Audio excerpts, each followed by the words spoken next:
Challenge. Développement, éducation, lutte contre les disparités, coexistence, le vivre ensemble, les ingrédients nécessaires à la sécurité en Afrique. C'est le challenge que devra relever le continent. Prospérité en toute sécurité. Africa Challenge avec Rima Ruibi. Africa Challenge. Bonjour l'Afrique et bienvenue à Africa Challenge.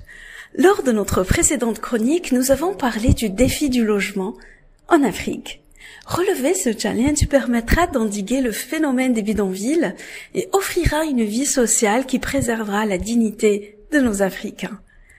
La construction de milliers de maisons nécessite un budget colossal et plusieurs années. Le chemin est lent, certes, et nécessite de trouver des solutions immédiates qui permettent à tout citoyen d'avoir une adresse qui leur garantisse le droit de travailler et aux enfants d'être scolarisés.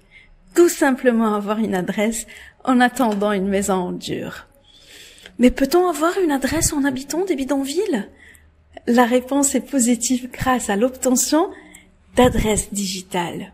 L'expérience des adresses digitales a été déjà tentée dans la capitale britannique par l'architecte Chris Haldray, alors qu'il effectuait une résidence au Design Museum de Londres.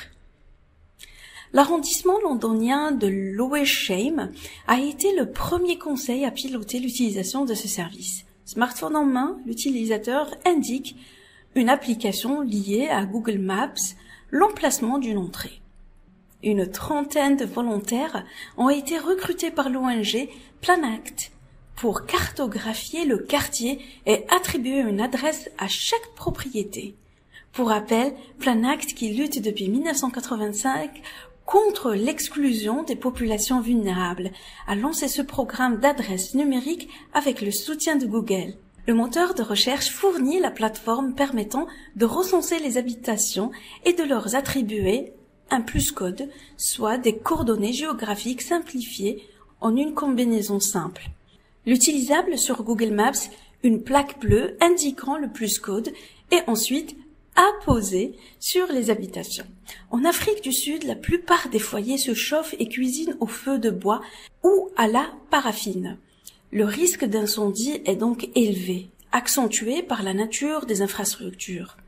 Alors que la Constitution sud-africaine garantit depuis 1996 le droit à un logement décent, près du quart de la population urbaine sud-africaine vit selon les estimations dans des logements informels.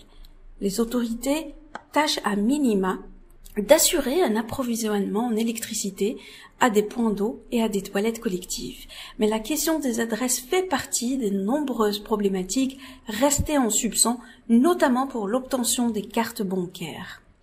Un problème qui sera réglé avec les adresses numériques puisqu'elles sont aussi enregistrées par les municipalités. En tout, 8000 foyers ont déjà bénéficié du programme qui a aussi permis de soutenir financièrement 1000 volontaires. Après ces projets pilotes concluants, l'ONG souhaite désormais amplifier l'initiative, une première en Afrique australe.